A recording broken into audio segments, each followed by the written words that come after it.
প্রান্তিক টেলিভিশনের জাতীয় শোক দিবস উপলক্ষে আয়োজিত অনুষ্ঠান শৃঙ্খল মুক্তির মহানায়ক এর চতুর্থ পর্ব আমরা এখন শুরু করছি। প্রিয় শ্রোতা দর্শক, আপনারা জানেন যে গত 11 আগস্ট থেকে প্রান্তিক টেলিভিশন জাতীয় শোক দিবস উপলক্ষে আয়োজন করেছে 5 দিন ব্যাপী অনুষ্ঠানমালা শৃঙ্খল মুক্তির মহানায়ক। আজ চতুর্থ দিন আমরা যুক্ত হয়েছি প্রান্তিক টেলিভিশনের অন্যদের সাথে। আপনাদের সকলকে স্বাগত জানাচ্ছি আমাদের এই আয়োজনে।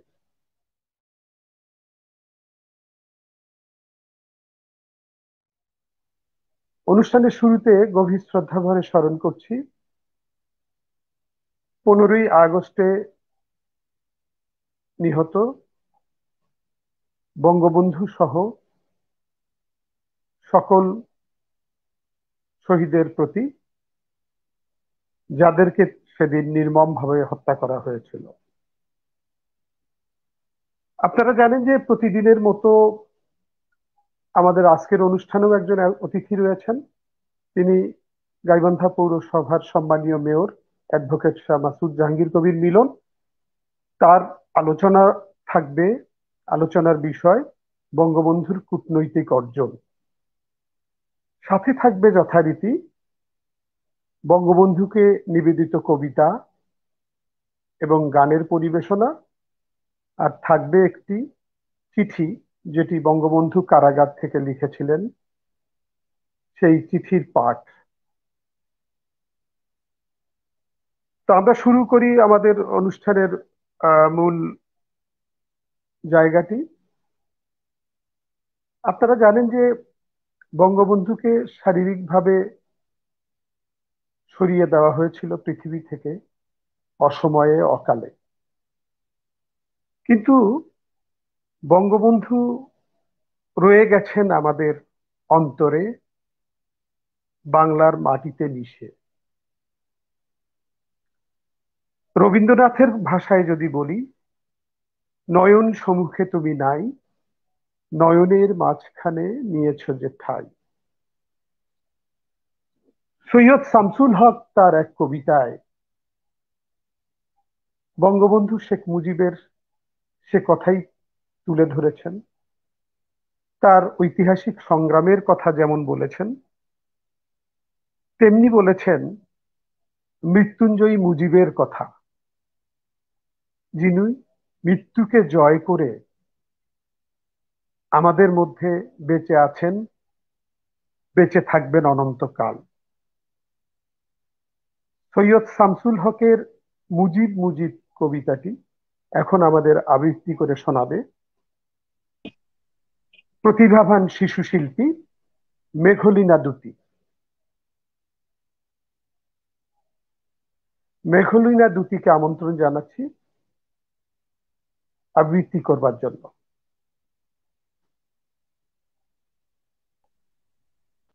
বঙ্গবন্ধু স্মৃতির প্রতি শ্রদ্ধা জানিয়ে আমার কবিতা শুরু করছি।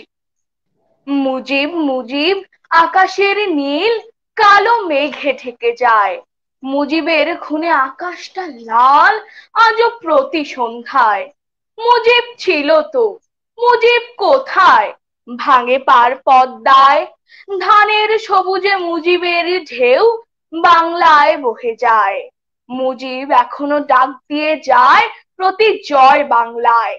মুজিবের ধ্বনি, বিজয়ের ধ্বনি ইতিহাস পৃষ্ঠায়। মুজিব মুজিব ডাক ভেঙে ওঠে ঘন সূর্যতারায়, মুজিব মুজিব জেগে ওঠে ভোর রাত্রির সীমানায়। মুজিব আছে তো, তাই আজও মাঝি টান দেয় বৈঠায়, মুজিবের সাথে বাড়ি ফেরে আজও যাত্রীরা নৌকায়। বাড়িতে বাড়িতে বড় হয় শিশু ধুলি মাখা আঙিনায়, মাঠে মাঠে আজও কৃষক মাটিতে বীজ ধান বুনে যায়। আজও শ্রমিকেরা কারখানা কলে জাগে হাতুড়ির ঘায়। মুজিব ছিল তো, মুজিব এখনো ওই তাকে দেখা যায় ওই দিনের রৌদ্রে, রাতের পূর্ণিমায়। আঁধারের বুকে এখনো আঘাত মুজিবিত করে যায়। মুজিব মরে না, মরেনি মুজিব কোনো বুলেটের ঘায়। ধন্যবাদ। আমাদের এ পর্যায়ে আমরা আলোচনা শুনতে যাব আমাদের আজকের আয়োজনের সম্মানীয় অতিথি, গাইবান্ধা পৌরসভার মাননীয় মেয়র অ্যাডভোকেট শাহ মাসুদ জাহাঙ্গীর কবির মিলনের কাছে। বঙ্গবন্ধু তার রাজনৈতিক জীবনে অভাবনীয় সাফল্য অর্জন করেছিলেন তার বুদ্ধিমত্তা, অসম সাহস, রাজনৈতিক প্রজ্ঞা দিয়ে। কিন্তু আমরা অবাক বিস্ময়ে লক্ষ্য করি যে তিনি আমাদের মহান মুক্তিযুদ্ধের পর যে কূটনৈতিক সাফল্য অর্জন করেছিলেন সেটিও অসামান্য। আমাদের আজকের আলোচনার সূত্রপাতটি আমরা এইভাবেই করতে চাই যে আসলে বঙ্গবন্ধুর এই কূটনৈতিক অর্জনের বিষয়টিকে আমাদের আজকের সম্মানীয় আলোচক কিভাবে উপস্থাপন করবেন। আমরা এখন আমন্ত্রণ জানাচ্ছি আমাদের সম্মানীয় আলোচক মেয়র গাইবান্ধা পৌরসভা অ্যাডভোকেট স্যার মাসুদ জাহাঙ্গীর কবির মিলনকে। জি, সালাম আলাইকুম। হিন্দু ভাই বোনদেরকে আদাব। আমি প্রথমে ধন্যবাদ জানাচ্ছি প্রান্তিক টেলিভিশনকে, যারা শৃঙ্খল মুক্তির মহানায়ক শিরোনামে এই জাতীয় শোকের মাসে এই আলোচনা রেখেছেন, তার জন্য ধন্যবাদ জানাচ্ছি।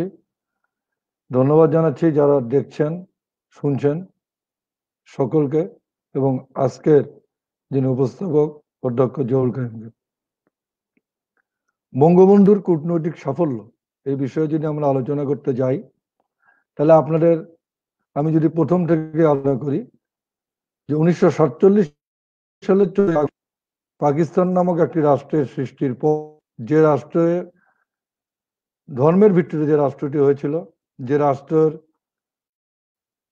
আমাদের যে বাংলাদেশ, যেটি পূর্ব পাকিস্তান নামে সেদিন স্বীকৃত, এবং যার ডিফারেন্স 1000 থেকে 1200 মাইল, এই অদ্ভুত রাষ্ট্রের যিনি জনক ছিলেন সেই মোহাম্মদ আলী জিন্নাহ যখন দোর্দণ্ড প্রতাপে পাকিস্তান সৃষ্টির মাত্র কিছুদিন পরে, 6 কি 7 মাস পরে, ঢাকা বিশ্ববিদ্যালয়ের সমাবর্তন অনুষ্ঠানে সর্বপ্রথম উনি যখন বললেন উর্দুই হবে পাকিস্তানের একমাত্র রাষ্ট্রভাষা, তখন যিনি প্রতিবাদ করেছিলেন, যে ব্যক্তিটি প্রতিবাদ করেছিলেন, যে নেতা প্রতিবাদ করেছিলেন, তিনি ছিলেন জাতির জনক বঙ্গবন্ধু শেখ মুজিব।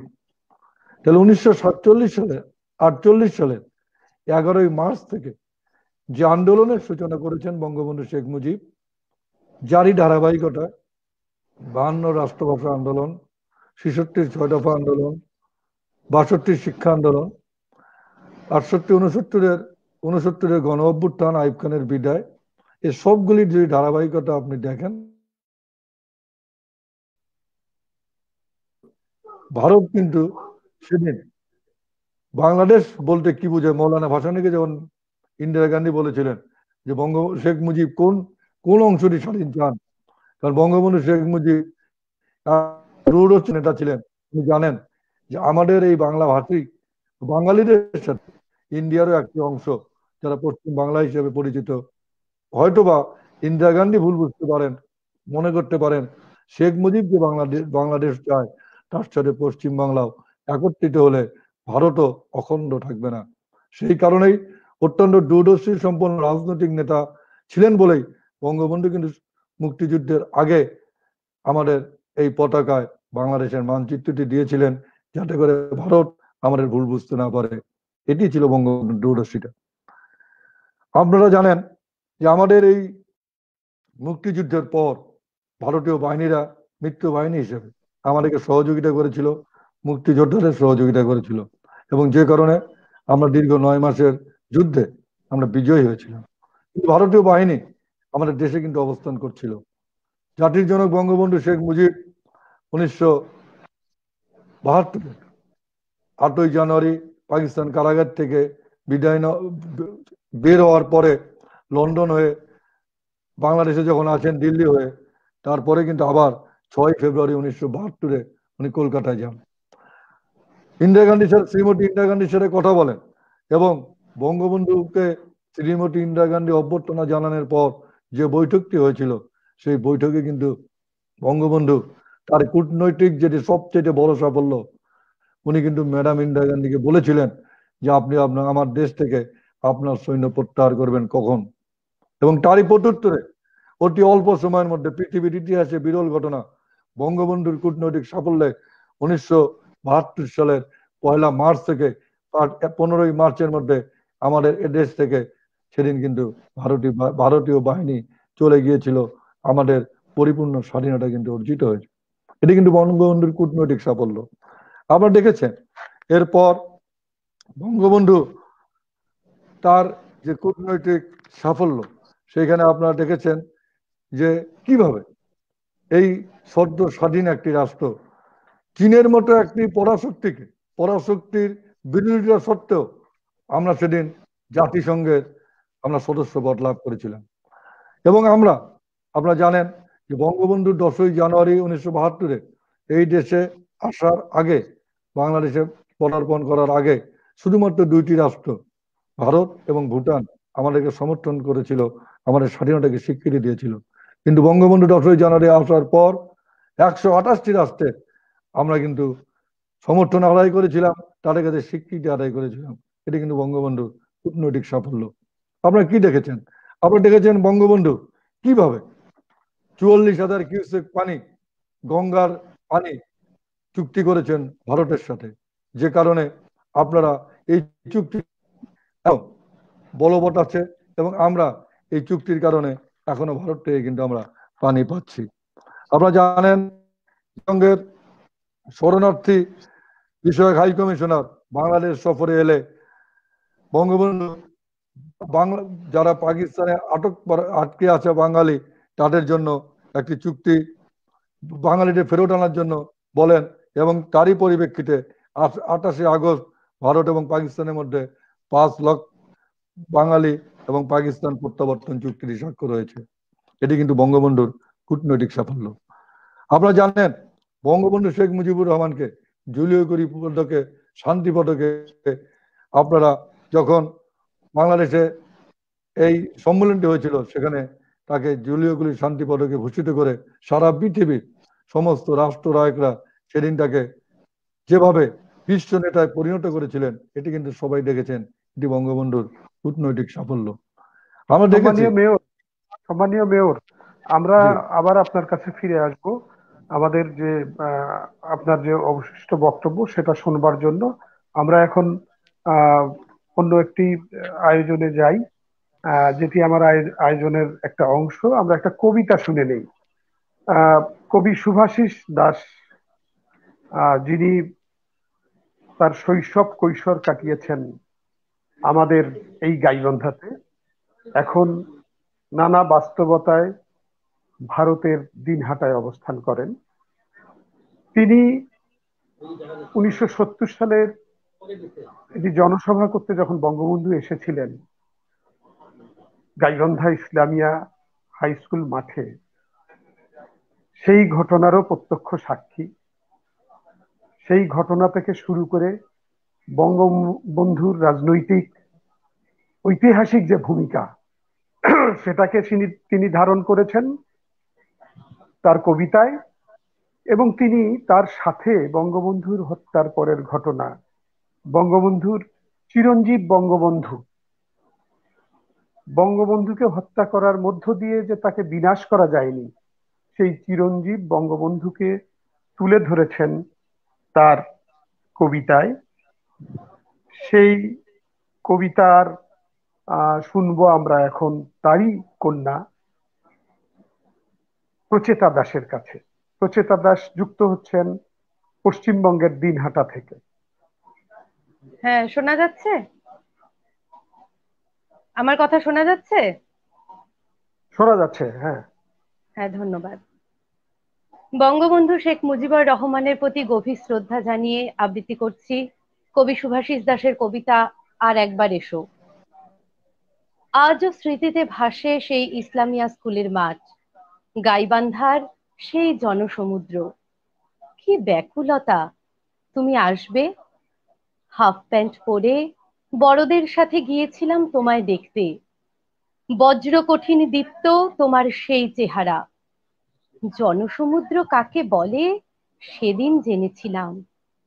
এত ভালোবাসা! বাংলার মানুষ তোমাকেই জানে শেখ মুজিব। তুমিই তো দেখিয়েছিলে স্বাধীন বাংলার স্বপ্ন। অন্ধ ধৃতরাষ্ট্রের মতো মানুষকে ভালোবেসেছিলে বলে ধানমন্ডির বাড়িটা সেদিন লাল হয়েছিল তোমারই রক্তে। তোমার অন্ধ বিশ্বাস সেদিন ঘাতকরা গুঁড়িয়ে দিয়েছিল। সারা বাংলার সাথে আমরাও সেদিন কেঁদেছি তোমাকে হারিয়ে। তোমার জন্য বিশ্বে নাম লেখালো বাংলাদেশ। তোমার জন্য 21 উঁচিয়ে ধরল শির। তোমার জন্য বাঙালিরা পেল স্বাধীনতা। হাজার বছরের তুমি বঙ্গবীর। আজও মনে পড়ে 71-এর 7ই মার্চের কথা। রমনার সেই মাঠে তোমার বজ্রদীপ্ত কণ্ঠের জ্বালাময়ী ভাষণ। কতই আর বয়স তখন, কিশোর বয়স। ঢাকা বেতার থেকে প্রচারিত হলো সেই অগ্নিবাণী, আমি যদি আদেশ দিবার নাও পারি, তোমরা ঘরে ঘরে দুর্গ গড়ে তোলো। যার যা আছে তাই নিয়েই শত্রুর মোকাবেলা করতে হবে। এবারের সংগ্রাম স্বাধীনতার সংগ্রাম। এবারের সংগ্রাম মুক্তির সংগ্রাম। তোমার সেই ডাকে 7.5 কোটি বাঙালি সেদিন জেগেছিল। তারপর ইতিহাস সব। লাখো লাখো বাঙালির রক্ত, মা বোনের ইজ্জতের বিনিময়ে আমরা পেলাম বাংলার স্বাধীনতা তোমারই নেতৃত্বে। তুমি বন্দী হলে পাক কারাগারের দমবন্ধ কুটুরির ভেতর। কিভাবে দিন কেটেছে সেটা ভাবতেই গা শিউরে ওঠে। বিশ্বচাপের মুখে তুমি ফিরেছিলে মৃত্যুর মুখ থেকে। স্বদেশ তোমাকে করেছিল আলিঙ্গন। দেশ গড়তে আবার শুরু হলো তোমার কর্মযজ্ঞ। সোনার বাংলা গড়তে উঠে পড়ে লেগে গেলে তুমি। বিশ্বে পরিচিত হলো নতুন এক দেশ, বাংলাদেশ। তারপর এলো সেই কালো দিন। ফুলের ভেতর যে কীট থাকে তোমার সরল মন তা জানতো না। 15ই আগস্ট বাংলার আকাশ ভারী হয়ে এলো কালো মেঘে। পদ্মা মেঘনার জল লাল হলো তোমারই রক্তে। ঘাতকের বুলেট ঝাঁঝরা করে দিল তোমাকে। বাদ দেয়নি ওরা ছোট্ট শিশুটিকেও। কিন্তু ওরা জানতো না মুজিবের মৃত্যু নেই, মুজিবরা মরে না। একটা বিপ্লবের নাম শেখ মুজিবুর রহমান। একটা সত্যের নাম শেখ মুজিবুর রহমান। একটা জাতির নাম শেখ মুজিবুর রহমান। বাংলা ভাষার নাম শেখ মুজিবুর রহমান। তোমার স্বপ্নের বাংলাদেশ আজও জেগে আছে তোমারই স্বপ্নে। তোমার দেখানো পথেই চলেছে তোমার উত্তরসূরি। তবু 15ই আগস্ট এলে টনটন করে ওঠে বুকের ভেতর। মনে হয় এই বুঝি তুমি এসে দাঁড়ালে ধানমন্ডির 32 নম্বর বাড়ির দরজায়। তর্জনী উঁচিয়ে বলছো, আমি আছি তো, ভয় কি? জানেন, লাল সবুজ পতাকার দিকে তাকিয়ে বলতে ইচ্ছে করে, আর একবার তুমি এসো বঙ্গবন্ধু, তোমার তর্জনী উঁচিয়ে। বঙ্গবন্ধু, তোমায় সেলাম। ধন্যবাদ। ধন্যবাদ প্রচেতা দাস, তুমি অনেক দূর থেকে আমাদের যুক্ত হয়েছো আহ, এবং কবিতাটি আবৃত্তি করলে। ধন্যবাদ তোমাকে।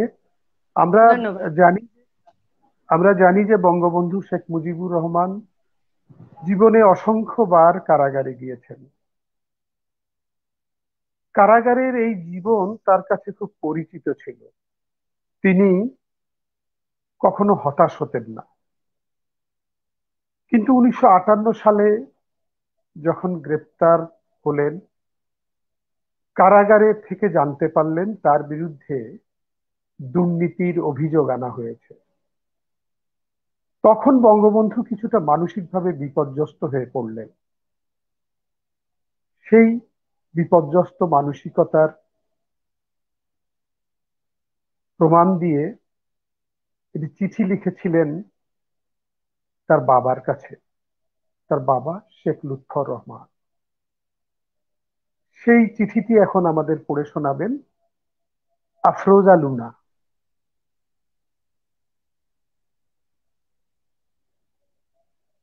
ঢাকা জেল, 12/11/58। আব্বা, আমার ভক্তিপূর্ণ সালাম গ্রহণ করবেন ও মাকে দিবেন। মা এবার খুব কষ্ট পেয়েছিল, কারণ এবার তার সামনেই আমাকে গ্রেফতার করেছিল। দোয়া করবেন, মিথ্যা মামলায় আমার কিছুই করতে পারবে না। আমাকে ডাকাতি মামলার আসামিও একবার করেছিল। আল্লাহ আছে, সত্যের জয় হবেই। আপনি জানেন বাসায় কি,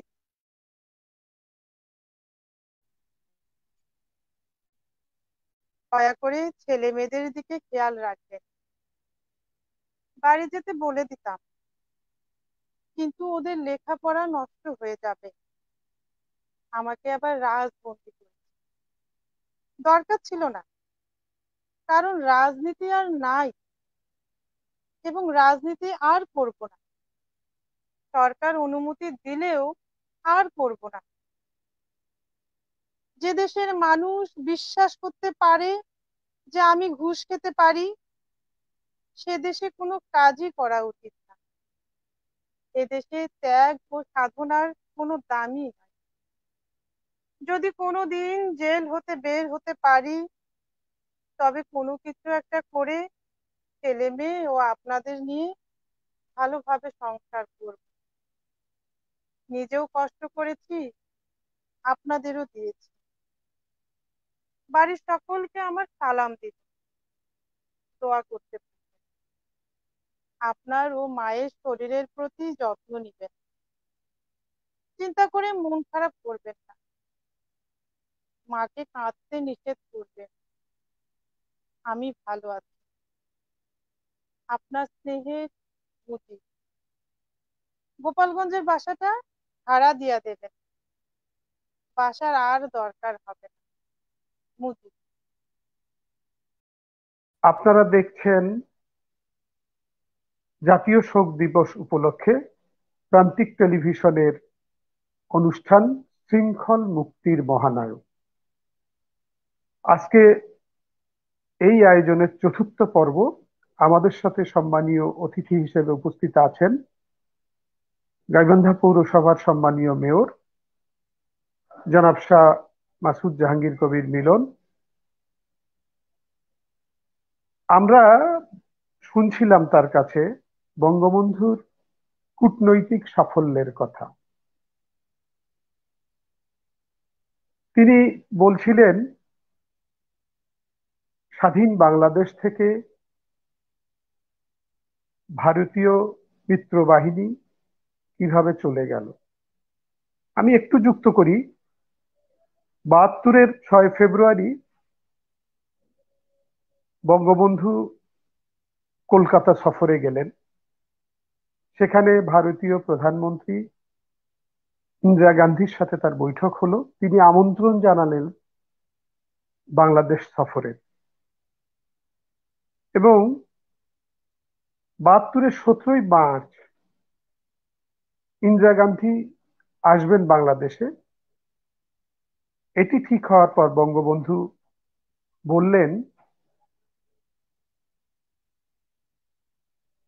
ইন্দিরা গান্ধীকে যে আপনার সেনাবাহিনী কবে ফিরবে বাংলাদেশ থেকে। ইন্দিরা গান্ধীও তাৎক্ষণিকভাবে উত্তর দিলেন আপনি যখন চাইবেন। এবং আমরা দেখি যে সেখানে কথাবার্তা হয়ে গেল যে ইন্দিরা গান্ধী 17ই মার্চ যখন বাংলাদেশ সফর করবেন তার আগেই ভারতীয় বাহিনী ফিরে যাবে। পরবর্তীতে দেখি যে 12ই মার্চের মধ্যেই ভারতীয় বাহিনীর সকল সদস্য ফিরে গেল ভারত। এটা বিশ্বের ইতিহাসে বিরল। যখনই কোনো দেশে কোনো অন্য দেশের সেনাবাহিনী ঢুকে পড়েছে, তারা খুব সহজে সেখান থেকে আসে নাই।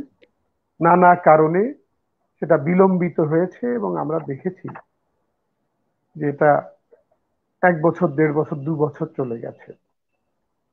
কিন্তু আমরা স্বাধীনতা অর্জনের অল্প দিনের মধ্যেই দেখলাম যে বঙ্গবন্ধু তার কূটনৈতিক কুশলতার কারণে ভারতীয় বাহিনীকে দেশে ফেরত নিতে সমর্থ হলেন। কারণ ওই 17ই মার্চের আগে 12ই মার্চ ফিরে গেল ভারতীয় বাহিনী। আমরা এখন মাননীয় মেয়র মহোদয়ের কাছে বা তার আলোচনার বাকি অংশটা শুনবো, যেখানে হয়তো তিনি নিয়ে আসবেন জোট নিরপেক্ষ সম্মেলন, জাতিসংঘের সদস্য পদ, জাতিসংঘের বাংলায় ভাষণ, এই বিষয়গুলো নিশ্চয়ই আমরা তার কাছে শুনবো। আমি এখন আমন্ত্রণ জানাচ্ছি আজকের আয়োজনের সম্মানীয় অতিথি, গাইবান্ধা পৌরসভার মেয়র অ্যাডভোকেট শাহ মাসুদ জাহাঙ্গীর কবির মিলনকে। জি, দেখেন, তারপরে বঙ্গবন্ধু যে আপনার শোষিত বঞ্চিত মানুষের নেতা ছিলেন, বঙ্গবন্ধুর যে পররাষ্ট্র নীতি ছিল সকলের সাথে বন্ধুত্ব, কারোর সাথে বৈরিতা নয়, কিন্তু যেখানেই অন্যায় হবে সেখানেই বাংলাদেশ সমর্থন যোগাবে। এরই পরিপ্রেক্ষিতে আপনারা দেখেন যে মধ্যপ্রাচ্যে যখন ইসরায়েলের আগ্রাসনের উনি কিন্তু তীব্র নিন্দা জানান। উনি মিশর ও সিরিয়ায় 1 লাখ পাউন্ড চাপ প্রেরণের নির্দেশ দেন ওই যুদ্ধ বিধ্বস্ত বাংলাদেশ থেকে। উনি আরব সমস্যায় ন্যাম সদস্যদের সমর্থন আদায়ের জন্য উনি সর্বাত্মক চেষ্টা করেছেন। এবং আপনারা জানেন জোট নিরপেক্ষ আন্দোলনের নেতা সেই সময় যুগোস্লাভিয়ার মার্শাল টিটো এবং হোয়ারি বুমেডিনকে এই তার উদ্যোগকে সমর্থন জুগিয়েছেন, ভূয়সী প্রশংসা করেছেন। আরব ইসরায়েল যুদ্ধে আহতদের আপনার আহত যারা হয়েছেন তাদের জন্য বঙ্গবন্ধু মিশর এবং সিরিয়ায় চিকিৎসক দল প্রেরণ করেছেন। আপনারা দেখেছেন 1974 সালের 22শে ফেব্রুয়ারি যখন পাকিস্তান বাংলাদেশকে স্বীকৃতি দিয়েছিল। কেন স্বীকৃতি দিয়েছিল? যে লাহোরে যে ইসলামিক কনফারেন্স হয়েছিল, সেই কনফারেন্সে বঙ্গবন্ধুকে যখন আমন্ত্রণ জানানো হয়েছিল, বঙ্গবন্ধু বলেছিলেন আমি ইসলামিক সম্মেলনে যেতে পারি, ওআইসিতে যেতে পারি, পাকিস্তানকে বাংলাদেশকে স্বীকৃতি দিতে হবে। এবং তারই পরিপ্রেক্ষিতে আপনারা দেখবেন 22শে ফেব্রুয়ারি সেদিন কিন্তু পাকিস্তান বাংলাদেশকে স্বীকৃতি দিয়েছিল। এবং আপনার তারপরেই কিন্তু বঙ্গবন্ধু আপনার ইসলামিক কনফারেন্সে যোগ দিয়েছিলেন। চীন ভেটো দেওয়ার পরেও বাংলাদেশ তার বঙ্গবন্ধুর কূটনৈতিক সাফল্যের কারণে আপনারা দেখেছেন জাতিসংঘের সদস্যপদ লাভ করেছিল, যেমন ঠিক তেমনি ভাবে জাতিসংঘের সাধারণ পরিষদের অধিবেশনে সর্বপ্রথম বাংলায় উনি বক্তব্য দিয়েছিলেন। আমরা দেখেছি জোট নিরপেক্ষ সম্মেলনে বঙ্গবন্ধুর কি বিশাল অবদান। আপনারা দেখেছেন জোট নিরপেক্ষ সম্মেলনে বঙ্গবন্ধু কিন্তু এই জোট নিরপেক্ষ আন্দোলনকে জোরদার করার জন্য বিশ্ব নেতৃবৃন্দকে একত্রিত করেছিলেন। জোট নিরপেক্ষ নেতাদের একত্রিত করার কারণেই বঙ্গবন্ধু কিন্তু বিশ্বের ইতিহাসে সেই সময় একটি স্বাধীন সার্বভৌম অতি সাম্প্রতিক একটি স্বাধীন রাষ্ট্রের নেতা হওয়ার পরেও উনি কিন্তু আন্তর্জাতিক নেতা হিসেবে সেই সময় স্বীকৃতি লাভ করেছিলেন। এটি ছিল বঙ্গবন্ধুর কূটনৈতিক সাফল্য। আপনারা দেখেছেন জাতির জনক বঙ্গবন্ধু শেখ মুজিব 1975 সালের আপনারা দেখেন 1975 সালের 19শে জানুয়ারি অস্ট্রেলিয়ার প্রধানমন্ত্রী বাংলাদেশ সফরে এসেছিলেন। 20শে ফেব্রুয়ারি ঢাকায় আসেন জাপানের যুবরাজ আকিহিতো। দেখেছেন আফগানিস্তানের প্রেসিডেন্ট মোহাম্মদ দাউদ, এশিয়ান উন্নয়ন ব্যাংকের প্রেসিডেন্ট, এবং সর্বশেষ কমনওয়েলথ শীর্ষ সম্মেলনে বঙ্গবন্ধু জামাইকা যান কিন্তু 27শে এপ্রিল। যুদ্ধ বিধ্বস্ত এই বাংলাদেশকে আপনারা জানেন যে বঙ্গবন্ধু তার এই কূটনৈতিক সাফল্যের কারণে অতি অল্প সময়ের মধ্যেই আমরা কিন্তু বাংলাদেশকে একটি মানে খুব ভালো একটি অবস্থানে, বাংলাদেশের অর্থনৈতিক যে আমাদের অবস্থান ছিল সেখান থেকে অনেক ভালো একটি জায়গায় বাংলাদেশকে দাঁড় করানোর জন্য বঙ্গবন্ধু প্রাণোত্তর চেষ্টা করেছেন। এবং সেই সময় বঙ্গবন্ধু কিন্তু সমস্ত বিশ্বের সাহস এবং তাদের সমর্থন পেয়েছিলেন। এবং সেই কারণেই আপনারা জানেন যে বঙ্গবন্ধু যতগুলি, উনি যেমন জুলিও কুরি শান্তি পদক পেয়েছেন, উনি যেমন খুব দ্রুততম সময়ের মধ্যে আমরা দেখেছি উনি আমাদের জাতিসংঘের সদস্যপদ লাভ করেছিলেন। উনি অতি দ্রুততম সময়ের মধ্যেই সারা পৃথিবীর 4টি রাষ্ট্র বাদে সৌদি আরব, চীন, ওমান এবং আরেকটি বোধহয় বাহরাইন, এই 4টি রাষ্ট্র বাদে পৃথিবীর সবগুলো রাষ্ট্রেরই উনি কিন্তু সমর্থন আদায় করতে পেরেছিলেন, তাদের স্বীকৃতি নিতে পেরেছিলেন। এটি হলো বঙ্গবন্ধুর যে কূটনৈতিক সাফল্য, তার যে সারা বিশ্বের সাথে রিলেশন, এই রিলেশনের কারণেই, তার এই কূটনৈতিক দক্ষতার কারণেই আমরা কিন্তু অতি অল্প সময়ের মধ্যেই আমরা কিন্তু একটি জাতি হিসাবে আমাদের এই রাষ্ট্র স্বীকৃত হয়েছিল এবং সারা বিশ্ব আমাদের কিন্তু মানতে বাধ্য হয়েছিল। এগুলোই ছিল বঙ্গবন্ধুর দক্ষতা, বঙ্গবন্ধুর দূরদর্শিতা। আপনারা দেখেছেন যে আমরা যখন, এবং বঙ্গবন্ধু সবচেয়ে বড় যেটি কূটনৈতিক, আমরা যদি 7ই মার্চের বক্তব্যটি দেখেন, 7ই মার্চের বক্তব্যটি ছিল সারা বিশ্বে এখন যেমন এটি সর্বশ্রেষ্ঠ বক্তব্য হিসেবে স্বীকৃত, ঠিক তেমনি ভাবে একবার পর্যালোচনা করুন 7ই মার্চের বক্তব্যের মধ্যে উনি এমন বক্তব্য রেখেছেন, পাকিস্তান রাষ্ট্রের কাঠামোর মধ্যে থেকে উনি যে বক্তব্য রেখেছেন সেই বক্তব্যে কিন্তু উনি সব বলেছেন, কিন্তু ওনাকে কিন্তু রাষ্ট্রদ্রোহী বলার মতো কোনো স্কোপ ছিল না। উনি স্বাধীন রাষ্ট্রে, উনি পাকিস্তান রাষ্ট্রের মধ্যে থেকে যে বক্তব্য রেখে আমাদের বলেছেন ঘরে ঘরে দুর্গ গড়ে তোলো, আওয়ামী লীগের নেতৃত্বে সংগ্রাম কমিটি গড়ে তোলো। উনি বলেছেন তোমরা আমাদের ভাই, তোমরা ব্যারাকে থাকো, প্রতিটি কথা ডিপ্লোম্যাটিক কথা, কোনো কথাতেই ওনাকে কিন্তু রাষ্ট্রদ্রোহী বলার কোনো স্কোপ ছিল না। কারণ এটি হচ্ছে বঙ্গবন্ধুর সাফল্য। এবং এই যে ওনার যে বক্তব্য, এবং প্রতিটি জায়গায় যদি আপনি ধরেন, আমি 47-এর আগের কথা বাদ দিলাম, যদি 48-এর 11ই মার্চ থেকে ধরেন 1972-এর 6ই ফেব্রুয়ারি পর্যন্ত, এই প্রতিটি জায়গায় প্রতিটি স্টেপিং এ উনি কিন্তু তার কূটনৈতিক সফলতা উনি কিন্তু দেখিয়েছেন।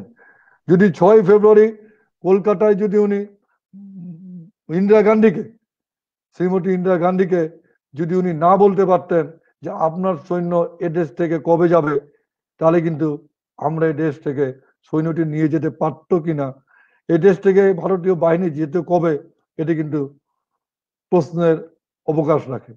এই যে একজন কূটনৈতিক দক্ষতা সম্পন্ন নেতা, উনি জানেন ইন্দিরা গান্ধী 17ই মার্চ বাংলাদেশে আসবেন, তার আগেই ভারতের সৈন্য প্রত্যাহার করতে হবে। এবং আপনারা জানেন 17ই মার্চ জাতির জনকের কিন্তু জন্মদিন, এবং ইন্দিরা গান্ধীও ওনাকে বলেছিলেন যে আপনার জন্মদিনের আগেই ভারতীয় বাহিনী বাংলাদেশ থেকে চলে আসবে, এবং উনিও কিন্তু কথা রেখেছেন। তাহলে আজকে এই যে প্রতিটি পদক্ষেপে বঙ্গবন্ধুর এই সফলতার কারণে, এই কূটনৈতিক সফলতার কারণে আজকে যেভাবেই বলেন পৃথিবীর যেখানে অন্যায় হয়েছে সেখানেই বঙ্গবন্ধু সমর্থন জুগিয়েছেন, যেখানে আগ্রাসী হয়েছে সেখানেই বঙ্গবন্ধু তার বিপক্ষে অবস্থান নিয়েছেন।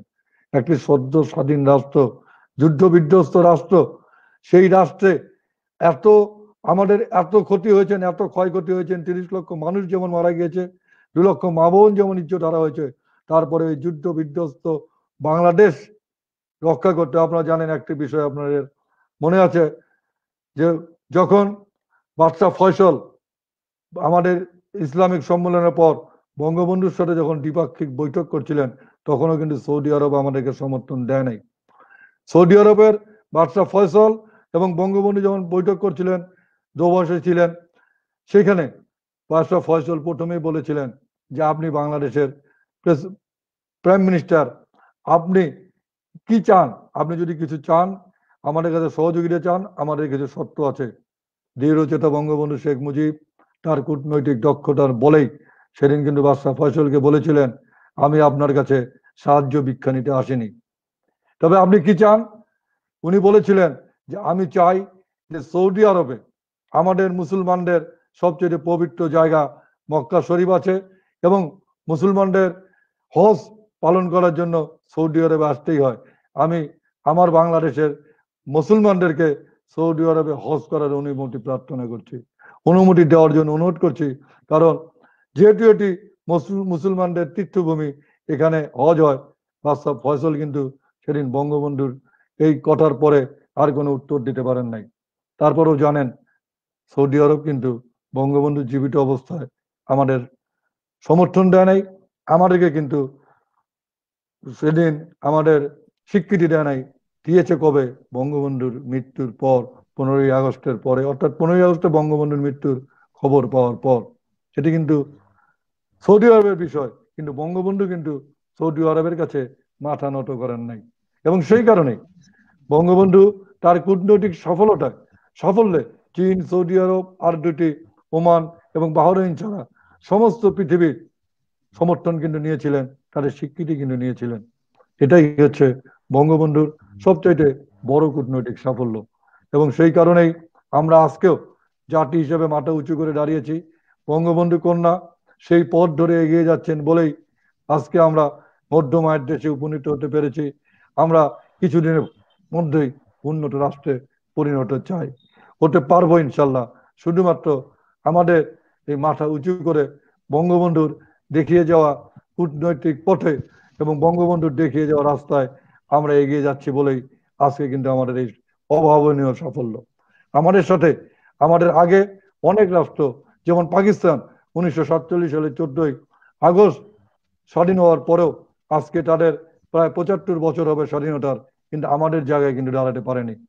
আমরা যে জায়গায় এগিয়ে যাচ্ছি, আমরা যে ভাবে সারা বিশ্বে সবার, আপনারা জানেন এই কূটনৈতিক বঙ্গবন্ধুর এই কূটনৈতিক সফলতার পথ ধরেই আমরা কিন্তু আন্তর্জাতিকভাবে আমরা সিপিও বা আমরা আন্তর্জাতিক যে এমপিদের যে পার্লামেন্টারি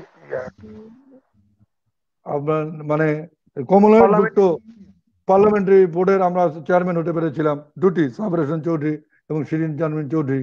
এটি কিন্তু আমাদের কূটনৈতিক সাফল্য। শুধু বঙ্গবন্ধু দেখিয়ে যাওয়া পথ ধরে তার কূটনৈতিক যে মানে যার যে কূটনৈতিক সফলতা, সেই পথ আমরা ধরতে পেরেছি বলেই আমরা কিন্তু আজকে অনেক দূরে এগিয়ে যেতে পেরেছি। আপনারা জানেন বঙ্গবন্ধু কন্যা জননেত্রী শেখ হাসিনাও আজকে আমাদের যে বক্তব্য, আমাদের যে রাজনীতি, আওয়ামী লীগের যে রাজনীতি, বঙ্গবন্ধু কন্যার যে রাজনীতি, সমস্ত রাজনীতি কিন্তু বঙ্গবন্ধুর চেতনাকে ঘিরে, বঙ্গবন্ধুর দেখিয়ে যাওয়া পথকে অবলম্বন করে কিন্তু আমরা এগিয়ে যাচ্ছি। আর আমরা বঙ্গবন্ধুর দেখিয়ে যাওয়া পথকে অনুসরণ করছি বলেই এখন পর্যন্ত বাংলাদেশ কিন্তু এগিয়ে যেতে পেরেছে অনেক দূর। আমাদের কূটনৈতিক সফলতা যদি বলেন, তাহলে আপনারা দেখবেন যে আমরা আমাদের পার্শ্ববর্তী রাষ্ট্রদের সাথে যেভাবেই বলেন না কেন, অনেকে অনেক রকম কথা বলতে পারেন, 1971-এও অনেকে অনেক অনেক কথা বলেছেন, কিন্তু আপনারা দেখেন যে আজকে বঙ্গবন্ধু কন্যা বিশ্ব ব্যাংককে চ্যালেঞ্জ করে আজকে পদ্মা সেতু করছেন নিজের অর্থ ব্যয়। এরকম দৃষ্টান্ত এইরকম একটি দেশের কোন প্রধানমন্ত্রী কেউ করতে পারবে কিনা এটি আমার জানা নেই। তবে এটি কি, এই যে তার যে দৃঢ়চেতা মনোভাব, বঙ্গবন্ধু কন্যা বঙ্গবন্ধুর মতো দৃঢ়চেতা মনোভাব কারণেই আজকে সমস্ত কিছুকে উনি কিন্তু কোনো কেয়ার না করে আমি আমার জাতিসত্তাকে এগিয়ে নিয়ে যেতে চাই, আমি বাঙালি জাতিকে বিশ্বের বুকে প্রতিষ্ঠিত করতে চাই। এখানে মাঠানো হবার কোনো স্কোপ নেই, মাঠানো হবার কোনো জায়গা নেই। আসলে আমাকে তো এগিয়ে যেতে হবে বঙ্গবন্ধুর শিখানো পথ ধরে। কারণ আমরা তো কমিটমেন্ট করেছি, বঙ্গবন্ধু তো কমিটমেন্ট করেছে জাতির কাছে যে আমরা যদি ঐক্যবদ্ধ হই, আমরা যদি পশ্চিমা হানাদারের বিদায় করতে পারি, তাহলে আমরা মাথা উঁচু করে দাঁড়াতে পারবো, আমরা অর্থনৈতিকভাবে সাফল্য অর্জন করতে পারবো, আমরা জাতি হিসেবে প্রতিষ্ঠিত হব। তাহলে সেই জায়গায় বঙ্গবন্ধু যে স্বপ্ন দেখে এদেশের মানুষকে ঐক্যবদ্ধ করেছেন, যে কারণে 30 লক্ষ মানুষ রক্ত দিয়েছে, 2 লক্ষ মা বোন ইজ্জত হারা হয়েছেন, সেই বঙ্গবন্ধুর স্বপ্নকে সফল করে তুলতে বঙ্গবন্ধু কন্যার নেতৃত্বে আমরা যদি এই দেশকে মধ্যমায়ের দেশ থেকে উন্নত দেশে পরিণত করতে না পারি, তাহলে কিন্তু আমাদের পরাজয় হবে। সেই কারণেই আপনারা দেখবেন বঙ্গবন্ধু কন্যা আজকে আমাদেরকে যে জায়গায় দাঁড় করিয়েছেন, এই ঈর্ষণীয় সাফল্যের কারণে পাকিস্তানের পার্লামেন্ট আজকে যখন ইমরান খান বলে যে আমরা সিঙ্গাপুরে প্রতিষ্ঠিত হতে চাই, তখন কিন্তু পাকিস্তানের এমপিরা বলেন যে সিঙ্গাপুর নয়, আপনি আমাদেরকে কত বছরের মধ্যে বাংলাদেশের অবস্থানে নিয়ে যেতে পারবেন, এটাই হলো আমাদের সফলতা হবে। তাহলে আজকে যে রাষ্ট্রটি আমাদের চাইতো আরো 23-24 বছর আগে স্বাধীন হয়েছে, আমাদের সম্পদ লুট করে নিয়েছে, সেই রাষ্ট্রের পার্লামেন্টে যদি বলে যে বাংলাদেশের মতো অবস্থানটি তাদের জন্য অনেক ভালো হবে, তাহলে আমরা কত দূর এগিয়েছি, এটি কিন্তু ভাববার বিষয়। সেই কারণে মাননীয় মেয়র, আপনি আমাদের সাথে থাকুন। আপনি আমাদের ছোট্ট একটি গান আছে, তারপরে আপনি সমাপ্তি কথা বলবেন এবং প্রান্তিক টেলিভিশনের দর্শকদেরকে ধন্যবাদ জানাবেন। আমরা এখন চলে যাব আমাদের পরের কার্যক্রমে। নয়ন তোমারে পায়ে না থেকে রয়েছ নয়নে নয়নে, বঙ্গবন্ধু আমাদের সামনের নয়নে রয়েছেন। এখন আমরা স্বাধীন বাংলা বেতার কেন্দ্রের একটি গান শুনবো, যেই গানটি বহুল প্রচারিত ছিল এবং যেই গানে মূলত বঙ্গবন্ধু শেখ মুজিবুর রহমানের ঐতিহাসিক ভূমিকা, সাহসের কথা যেমন আছে, তেমনি আছে আমাদের অসাম্প্রদায়িক চেতনা, সাম্প্রদায়িক সম্প্রীতি, আহ্বান এবং আমাদের যে দীর্ঘ সংগ্রামের ইতিহাস, তার সাথে বঙ্গবন্ধু এবং জয় বাংলার যে অবিনাশী ভূমিকা, সেই ভূমিকার কথা উঠে এসেছে যে গানে। স্বাধীন বাংলা বেতার কেন্দ্রে প্রথম গানটি গেয়েছিলেন, কথা হয়তো আমরা শুনবো। গানটি গৌরী প্রসন্ন মজুমদারের লেখা এবং আমাদের সুরকার সমর দাসের সুরে। এখন আমরা শুনবো আমাদের একজন প্রতিভাবান শিল্পী মাসিয়ার জয়ীর কাছে। আমরা শহরে চলে যাচ্ছি তার অবস্থানে, যেখান থেকে আমাদের সাথে যুক্ত হচ্ছে জয়ী। জয়ী এখন গাইবে সেই গানটি।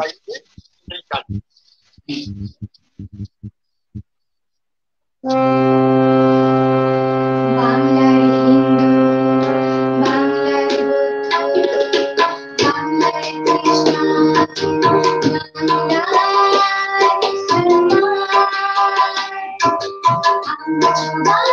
বাংলার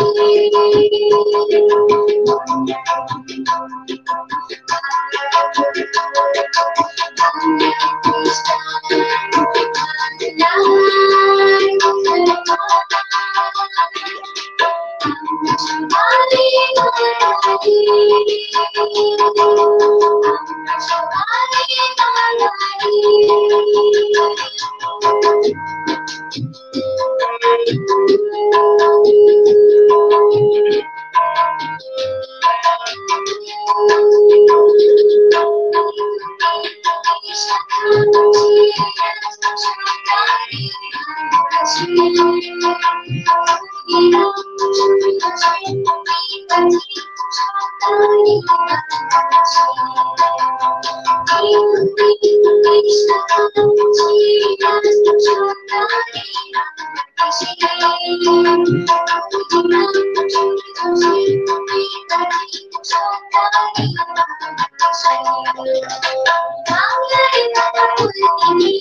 বাংলার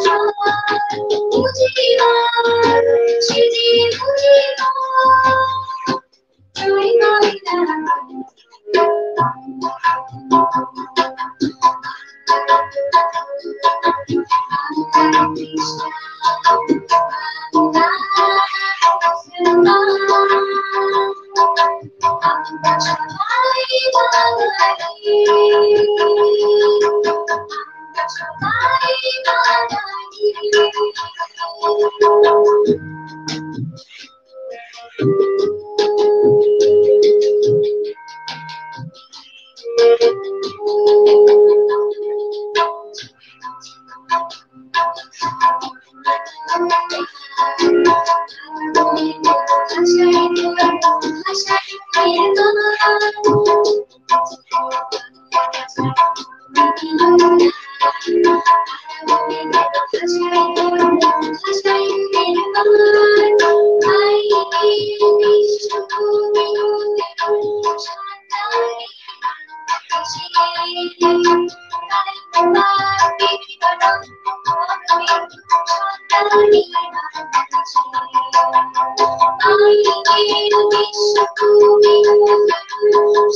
দর্শক, আমরা একদমই অনুষ্ঠানের শেষ পর্যায়ে চলে এসেছি। আমরা জানি অবিনাশী বঙ্গবন্ধুর এই অনুষ্ঠানে মাসিয়াত জয়ী গান করলো এবং তার সাথে তবলায় সহযোগিতা করলেন আমাদের গাইবান্ধার খ্যাতিমান তবলা বাদক মাহমুদ সাগর মহব্বত। তাকেও আমরা ধন্যবাদ জানাই। যতদিন রবে পদ্মা যমুনা গৌরী মেঘনা বহমান, ততদিন রবে কীর্তি তোমার শেখ মুজিবুর রহমান। চিরঞ্জীব মুজিব আমাদের সাথে থাকবেন অনন্তকাল। প্রিয় শ্রোতা দর্শক, শৃঙ্খল মুক্তির মহানায়কের পঞ্চম পর্ব আমরা দেখতে পারব আগামী 19 আগস্ট ঠিক সন্ধে 7:30টায়। আপনাদের সকলকে সেই পর্বটিও দেখার আমন্ত্রণ জানাচ্ছি এবং আমি চলে যাচ্ছি আমাদের আজকের অনুষ্ঠানের সম্মানীয় অতিথি গাইবান্ধা পৌরসভার মেয়র অ্যাডভোকেট শাহ মাসুদ জাহাঙ্গীর কবির মিলন, যিনি আমাদের সাথে যুক্ত আছেন এবং তার কথা শেষ করবেন। এখন আমরা তার কাছে শুনছিলাম বঙ্গবন্ধুর কূটনৈতিক অর্জনের কথা। একটু যুক্ত করে বলি যে আজকের যে বঙ্গবন্ধু যমুনা সেতু, সেই বঙ্গবন্ধু যমুনা সেতুর পরিকল্পনা বা চিন্তা যেটি বলুন, সেটিও কিন্তু বঙ্গবন্ধু শেখ মুজিবুর রহমানের ছিল এবং তিনি তখনই জাপানের সাথে কথা বলেছিলেন। সেই সূত্র ধরে তৎকালীন প্রধানমন্ত্রীকে অনুরোধ করেছিলেন তহবিল প্রদানের জন্য এবং তারই সূত্র ধরে একসময় পদ্মা যমুনা সেতুর নির্মাণ কাজের উপযোগিতা পরীক্ষা করা হয়েছিল। সুতরাং আজকের যে বঙ্গবন্ধু যমুনা সেতুটি, সেটিও কিন্তু বঙ্গবন্ধুর কূটনৈতিক অর্জনের একটি। আমি এখন আজকের সম্মানীয় অতিথি গাইবান্ধা পৌরসভার মেয়র অ্যাডভোকেট শাহ মাসুদ জাহাঙ্গীর কবির মিলনকে প্রান্তিক টেলিভিশনের শ্রোতা দর্শকদের উদ্দেশ্যে কিছু বলে তার বক্তব্য সমাপ্ত করার জন্য অনুরোধ করছি। জি, সকলকে ধন্যবাদ। যে আসলে আপনাদেরকে কিন্তু বঙ্গবন্ধুর এই কূটনৈতিক সাফল্য এটি দেখতে গেলে আপনাদের মনে রাখতে হবে যে কোন জায়গায় কোন অবস্থা থেকে উনি এই অর্জনটি করেছিলেন। 1972 সালে 10ই জানুয়ারি উনি যে দেশে আসলেন, সেই সদ্য স্বাধীন বাংলাদেশে যুদ্ধ বিধ্বস্ত বাংলাদেশ, 30 লক্ষ মানুষ মারা গিয়েছেন, 2 লক্ষ মা বোন ইজ্জত হারা সম্ভ্রম হারিয়েছেন।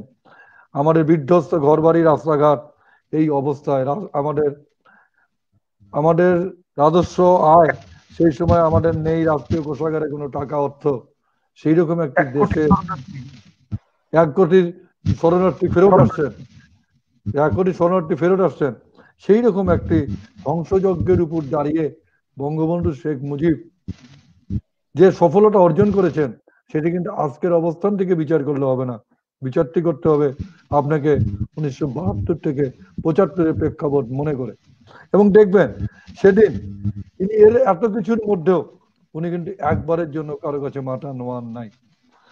উনি জাতি, উনি একজন যে সাহসী ছিলেন এবং অসম সাহসী দেশপ্রেমিক ছিলেন কারণেই উনি কিন্তু এতখানি ঝুঁকি নিতে পেরেছিলেন, এবং উনি ঝুঁকি নিয়েছিলেন বলেই আমরা আজকের এই অবস্থানে এসে দাঁড়িয়েছি।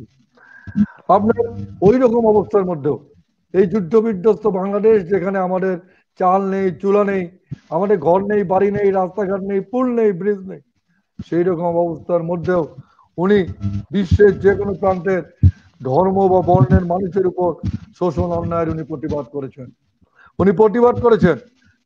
সেদিন দক্ষিণ আফ্রিকায় যে ঘটনা ঘটেছিল কৃষকদের উপর সেই অত্যাচার, তার বিরুদ্ধে কিন্তু উনি সোচ্চার হয়েছিলেন। এবং যেখানে শোষিত উপরে বঞ্চন, মানুষকে শোষিতের উপর অত্যাচার হচ্ছিল, সেখানেই কিন্তু উনি শোষিতের পক্ষে দাঁড়িয়েছিলেন। এবং সেই কারণেই তাকে তুলনা করা হতো একমাত্র হিমালয় পর্বতের সাথে।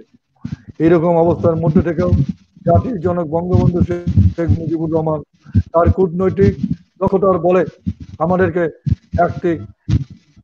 এমন একটি অবস্থানে দাঁড় করিয়েছেন, যেখান থেকে আমাদেরকে আর কেউ পিছু টান দিতে পারবে না। আমরা এখন এগিয়ে এমন একটি জায়গায় দাঁড়িয়েছি। আপনারা জানেন বঙ্গবন্ধু শেখ মুজিবুর রহমান, আপনারা শুনেছেন অনেকেই, যুদ্ধ বিধ্বস্ত দেশে যখন ক্রীড়া মন্ত্রণালয়ে অর্থ নেই, যেখানে বলা হচ্ছিল, তখন আপনি নিজেও শুনেছেন যে আমাদের অনেক খেলোয়াড় বলেছিলেন সেই সময় ক্রিকেট সরঞ্জামের দাম অনেক বেশি। আমাদের ক্রীড়ামন্ত্রী সহ অনেক মন্ত্রী বলেছিলেন যে ক্রিকেট খেলাতেই বন্ধ করে দেওয়ার জন্য। তখন কিন্তু বঙ্গবন্ধু শেখ মুজিব এত দূরদর্শী সম্পন্ন নেতা ছিলেন, সেদিন উনি ক্রিকেট এর সরঞ্জামের উপরে সমস্ত কর উনি কিন্তু উঠিয়ে নিয়েছিলেন ক্রিকেটকে, ক্রিকেট সরঞ্জাম সহজলভ্য করার জন্য। এবং যারই ফলশ্রুতিতে আজকে আমরা ক্রিকেটে ঈর্ষণীয় সাফল্য অর্জন করেছি। আমরা ক্রিকেটে 10টি টেস্ট খেলুড়ে দেশের মধ্যে আমরা আমাদের অবস্থান পাকাপোক্ত করেছি। এই হচ্ছে বঙ্গবন্ধুর দূরদর্শী সম্পন্ন চেতনা এবং তার কূটনৈতিক সাফল্য। আজকে সেই কারণেই আমাকে এখানে আমন্ত্রণ জানানোর জন্য যেমন আপনাকে ধন্যবাদ জানাই, প্রান্তিক টেলিভিশনকে ধন্যবাদ জানাই, আপনাদের মাধ্যমে যে মানুষের সামনে আমি আমার কথাটি বলতে পারলাম। যারা আমার কথা শুনছেন, যারা, তাদের সকলকে আমার অন্তরস্থল থেকে আন্তরিক ধন্যবাদ জানাচ্ছি, এই কারণে যে আপনারা জাতির এই যে মহানায়ক, ইতিহাসের এই মহানায়কের যে যিনি সৃষ্টি না হলে, যারা জন্ম না হলে বাংলাদেশ নামে একটি স্বাধীন সার্বভৌম রাষ্ট্র আমরা পেতাম কিনা সন্দেহ ছিল।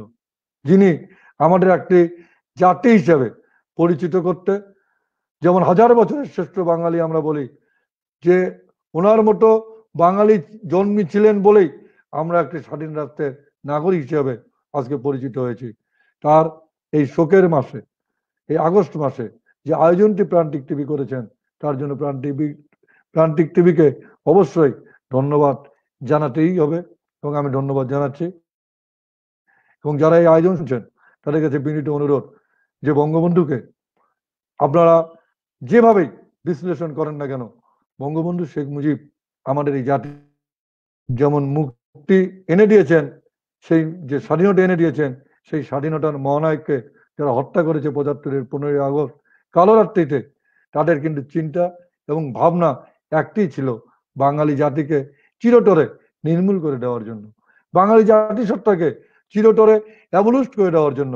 তারা কিন্তু ব্যক্তি মুজিবকে হত্যা করেই ক্রান্ত হয় নাই, তারা বঙ্গবন্ধুর চেতনাকে বিনষ্ট করার জন্য অসংখ্যবার অনেক চেষ্টা করেছে।